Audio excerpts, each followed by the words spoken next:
découvrir le guide utilisateur de la déclaration annuelle des revenus des particuliers proposé par la Direction générale des impôts.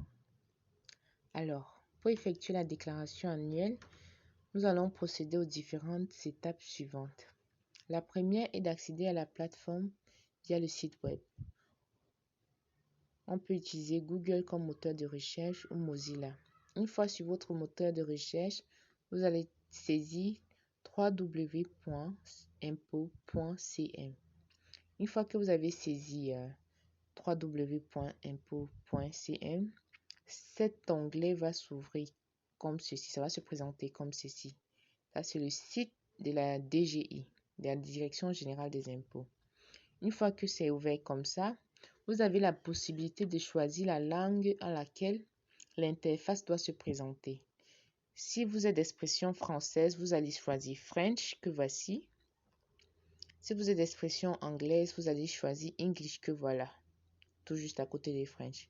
Une fois que vous avez choisi la langue de votre interface, vous allez venir cliquer sur Déclaration annuelle des revenus des particuliers que vous voyez là. Alors, une fois que vous avez fait cela, il y a deux options qui se proposent. La première, selon que vous avez déjà un compte fiscal actif ou non, passez à la section 2 du guide. Créer un nouveau compte fiscal ou la section 3, se connecter à un numéro identifiant unique existant. Si vous n'avez pas encore de numéro identifiant unique, alors nous allons créer un nouveau compte fiscal comme ceci. Je pense que dans une vidéo, j'ai eu à présenter les différentes étapes de la création d'un compte fiscal. Si je vous invite, je vais mettre le lien en commentaire pour que vous puissiez accéder à la procédure de création d'un compte fiscal. Voilà. Donc, je vais sauter cette étape de la création d'un compte. Je vais mettre le lien en commentaire. Une fois que vous avez créé votre compte, voici la troisième étape. Connexion à votre compte fiscal. Accédez à la plateforme de la déclaration annuelle des revenus des particuliers via le site de la Direction générale des impôts www.impôt.cm. Complétez vos données de connexion, numéro identifiant unique et mot de passe. Voici l'interface de la Direction générale des impôts. Quand vous voulez effectuer votre déclaration annuelle, le login est votre numéro d'identifiant unique. En tant que personne physique, votre numéro d'identifiant unique commence par P. Vous allez saisir votre numéro d'identifiant unique. Ensuite, vous allez mettre votre mot de passe. Une fois que vous allez mettre votre mot de passe, vous allez appuyer sur connexion. Quand vous allez si le mot de passe est correct, automatiquement, vous allez vous connecter. Si vous avez oublié votre mot de passe, cliquez sur mot de passe oublié pour générer un nouveau mot de passe. Voilà.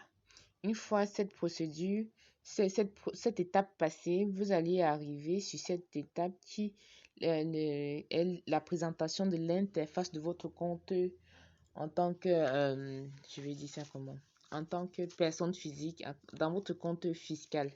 Voilà. Vous allez voir à droite ou à gauche, oui, à gauche, vous allez voir la déclaration des particuliers.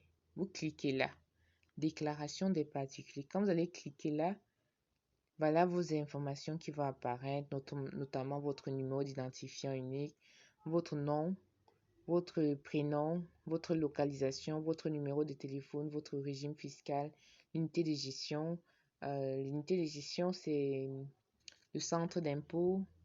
Et voilà votre interface. Une fois que c'est fait, maintenant nous allons entrer dans la déclaration proprement dite. Vérifiez que la bonne année est sélectionnée et cliquez sur Nouvelle déclaration. Autrement dit, assurez-vous d'avoir bien sélectionné l'année 2024 avant de cliquer sur la nouvelle déclaration. Déjà, je dois préciser que l'exercice 2023 est déclaré en 2024. Et l'exercice 2024 est déclaré en 2025. Je ne sais pas si vous comprenez. De toutes les façons, si vous ne comprenez pas, vous n'hésitez pas à me poser des questions en commentaire. Alors, pour effectuer la déclaration, vous allez venir choisir l'année. Nous sommes en 2024. Vous allez cliquer sur 2024. Par contre, si vous voulez déclarer l'année 2022, vous allez cliquer sur l'année 2023. L'année 2022 est déclarée en 2023. L'année 2023 est déclarée en 2024. Pour remplir et soumettre la déclaration, veuillez cliquer sur l'onglet Paramètres pour renseigner votre profil. Ah, j'ai sauté une étape. Vous allez faire une nouvelle. Après avoir choisi.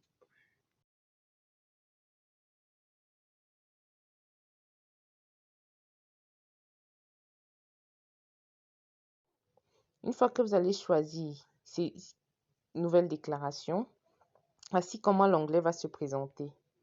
Ça va vous présenter annuel, mensuel, une fois par moment, trimestriel.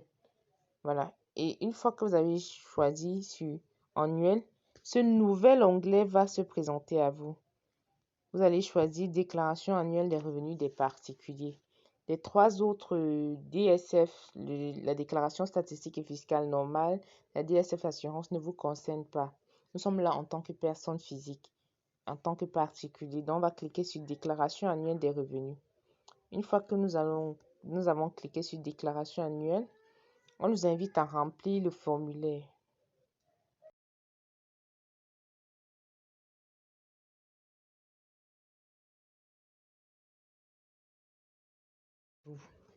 Après avoir ouvert cette partie-là, vous allez choisir déclaration annuelle des particuliers, comme vous voyez là.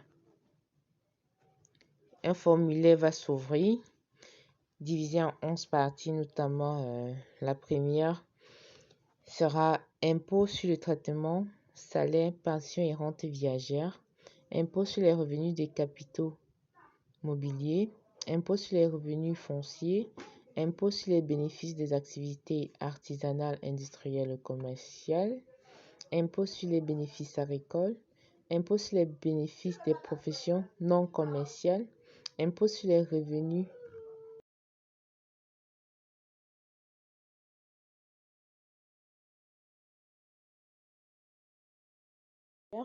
la taxe spéciale sur les revenus, l'impôt retenu sur le traitement des salaires, pensions et rentes viagères. Alors, je tiens à préciser que ces 11 onglets-là, ces 11 types de revenus ne sont pas exigibles sur tout le monde.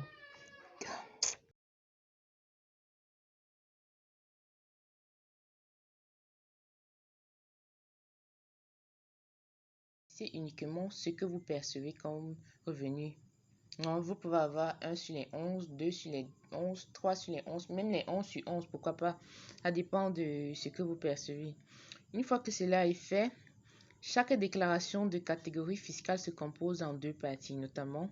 Dans la première partie, vous indiquez les revenus que vous avez perçus et le cas échéant, vous déduisez le coût éligible. Voici les revenus que vous avez perçus. La première ligne, le revenu brut imposable. Donc, si j'ai perçu 150 000 en 2023, je mets 150 000 en ce qui concerne les revenus des produits et actions. Ça, c'est pour ça. C'est ça. Bénéfice, how do I call it?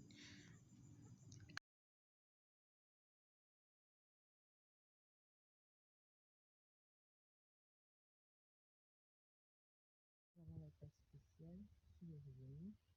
Nous avons l'impôt sur les revenus de traitement de salaire, pension et rente viagère.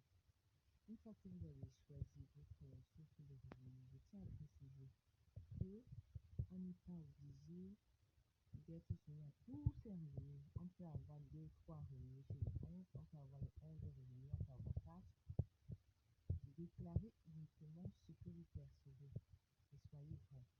Une fois que vous avez choisi vos revenus, chaque déclaration de la catégorie se compose en deux parties, comme ceci. Revenu brut imposable. Le revenu brut, c'est par exemple ici en 2023, j'ai perdu 150 000 sur le loyer. Je vais mettre là 150 000. Et c'est calculé automatiquement, 15%. principal, ça va me donner le résultat de 15% de 150 000 de manière automatique. Donc, c'est pas nous qui calculons, ça se fait automatiquement. Dans la deuxième partie, si on a déjà eu à payer de l'impôt, je vais lire. Dans la deuxième partie, vous déterminez l'impôt dû et vous avez la possibilité d'indiquer l'impôt que vous avez déjà payé par anticipation à travers les acomptes, les précomptes ou dans votre DSS, le cas échéant, et ou le montant retenu à la source. J'explique. Nous avons les cas, par exemple, les salariés qui perçoivent des salaires dans les entreprises et ils ont des salaires, ils ne sont pas obligés de déclarer encore. Ils vont juste dire que, ok, au niveau de mon travail, on ne peut plus dans les retenues sur salaire, donc je n'ai plus besoin de déclarer. Il en est de même pour ceux qui font les retenues à la source. Les entreprises de gel qui les tiennent à la source. Je suis dans une entreprise et je travaille avec quelqu'un qui les tient à la source. Je vais juste donner un document qui atteste que j'ai été retenu à la source et je vais préciser le montant qui a été retenu à la source. Ceci afin d'éviter la double imposition de vos revenus. Surtout si vous avez déjà été imposé au niveau de votre entreprise ou alors par notre contribuable qui a payé pour vous, vous devez signaler à l'administration fiscale afin d'éviter la double imposition. Une fois que ceci est fait, vous trouverez à la fin la déclaration de récapitulatif de l'impôt constituant votre avis d'imposition que voici. Nous avons un principal, nous avons le centime additionnel communal, nous avons les pénalités si c'est en cas d'héritage et le total. Voilà. Donc c'est automatique. Une fois que c'est fait, pour déterminer pour vous ou votre représentant désigné, vous devez certifier que toutes les informations fournies dans le formulaire et annexes sont complètes et exactes. Et votre demande doit avoir ces mentions-là. Si vous avez un représentant, vous dites oui. Si vous n'en avez pas, vous dites non. Voilà. Maintenant, vous allez cliquer sur le champ « J'atteste que toutes les informations fournies dans ce formulaire et annexes le cas échéant sont complètes et exactes. Je certifie avoir pris connaissance des dispositions légales et j'enregistre. » Je clique là. J'enregistre. Si vous ne cliquez pas sur ces deux cases, votre déclaration ne va pas se faire. Vous cliquez là, enregistrer et compléter. Une fois que vous enregistrez et complétez, vous déposez votre déclaration annuelle. Vérifiez que la barre est devenue verte. Si elle est encore bleue, retournez au formulaire en cliquant dessus pour vérifier que vous avez rempli toutes les informations obligatoires. Donc, quand vous allez remplir et soumettre, la barre doit devenir verte, comme ceci, complété. Une fois que c'est bon, ça va devenir vert comme ceci. Vous soumettez. Êtes-vous sûr de vouloir soumettre? Si vous êtes sûr, vous validez soumettre. Vous n'êtes pas sûr, vous dites non. Ça va vous renvoyer au départ. Vous allez vérifier vos informations. Sur ce, en cas de questions, posez-les-moi. Si vous avez des remarques pour que je puisse m'améliorer, n'hésitez pas s'il vous plaît. Et voilà, j'aimerais bien avoir des contenus juridiques sur mes chaînes YouTube, mais c'est difficile pour moi de parler. Donc du coup, soyez indulgents avec moi et voilà. À très bientôt pour une autre vidéo. Merci.